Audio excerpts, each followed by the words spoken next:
Il fut un temps où Henri et Martine formaient un jeune couple africain uni, installé dans une petite ville balayée par la poussière et les vents secs. Henri occupait un poste modeste dans l'administration, tandis que Martine, étudiante à l'université, nourrissait un rêve noble, devenir médecin. De leur amour était né un petit garçon, Kofi, dont les éclats de rire remplissaient leur humble maison et donnaient un sens à leur sacrifice. Malgré leur bonheur familial, la réalité financière les étouffait. Henri luttait chaque mois pour s'en sortir, observant avec amertume ses collègues afficher une richesse insolente, voitures luxueuses et vêtements coûteux.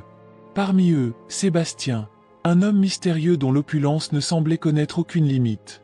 Un jour, Sébastien fit à Henri une proposition troublante, rejoindre une confrérie secrète capable, selon lui, d'ouvrir les portes de la richesse et du pouvoir. Henri, intrigué depuis longtemps par l'origine de la fortune de son collègue, sentit une inquiétude sourde l'envahir. Il n'imaginait pas encore l'ombre qui se cachait derrière cette promesse. Avec un sourire froid, Sébastien lui parla de forces invisibles, de rituels anciens capables de transformer un homme ordinaire en être prospère. Épuisé par la misère et hanté par l'idée de voir sa famille souffrir davantage, Henri céda. Une nuit, Sébastien le conduisit à travers des ruelles étroites jusqu'à un bâtiment en ruine. À l'intérieur, l'air semblait peser sur la poitrine. Des symboles étranges couvraient les murs, éclairés par la lueur tremblante de bougies. Si les histoires africaines inspirantes et éducatives, riches en leçons de vie, vous plaisent, abonnez-vous et activez la cloche de notification pour ne rater aucune de nos prochaines vidéos.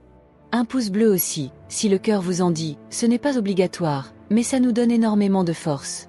Merci beaucoup pour votre soutien. Lors de la cérémonie d'initiation, l'horreur prit forme. Le prix exigé était impensable, le sacrifice de son propre fils, Kofi. Autour de lui, des silhouettes encapuchonnées murmuraient des incantations. Les mains d'Henri tremblaient, son cœur hurlait, mais l'image d'une vie meilleure étouffa sa raison. Dans un instant de folie irréversible, il commit l'irréparable. Le cri de l'enfant fendit la nuit. Puis le silence s'abattit. À partir de ce jour, tout changea.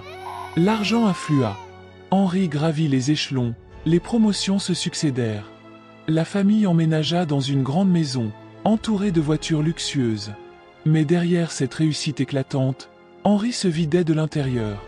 Martine, bien que soulagée par cette nouvelle aisance, remarqua son regard fuyant, son silence pesant, comme s'il portait un secret trop lourd. Les nuits d'Henri devinrent un enfer. Kofi apparaissait dans ses rêves, couvert de sang, lui demandant pourquoi il l'avait abandonné. Des murmures semblaient glisser le long des murs, appelant son nom.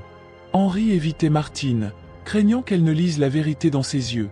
Lors d'une réception mondaine, l'esprit d'Henri se fissura publiquement.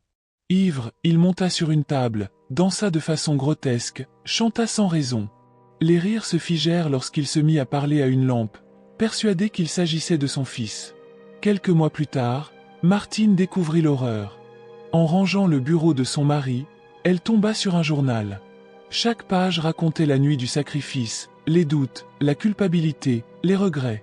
Brisée, écœurée, incapable de pardonner, elle quitta Henri. Elle retourna chez ses parents, reprit ses études et tenta de reconstruire sa vie malgré la perte de son enfant. Henri, lui, se remaria rapidement, cherchant à combler le vide béant. Mais la folie s'installa. Les visions de Kofi devinrent incessantes. Il parlait à des objets, nourrissait une statue, s'excusait auprès de pigeons imaginaires qu'il prenait pour les membres de la secte. Les voisins le voyaient errer dans les rues, vêtu d'un peignoir, criant vers le vide. Finalement, Henri perdit toute raison.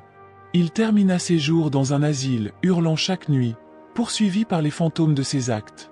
Les murs de sa chambre étaient couverts de dessins grotesques de Kofi suppliant, gravés avec ses propres ongles. Cette histoire rappelle une vérité implacable. La richesse obtenue par des moyens immoraux ne mène qu'à la destruction. Aucun sacrifice inhumain ne peut offrir la paix. La véritable fortune se trouve dans l'amour, la compassion et l'intégrité. Henri, aveuglé par sa soif de richesse, perdit tout, sa famille, sa raison et son humanité. Si les histoires africaines inspirantes et éducatives, riches en leçons de vie, vous plaisent, abonnez-vous et activez la cloche de notification pour ne rater aucune de nos prochaines vidéos. Un pouce bleu aussi, si le cœur vous en dit, ce n'est pas obligatoire, mais ça nous donne énormément de force. Merci beaucoup pour votre soutien.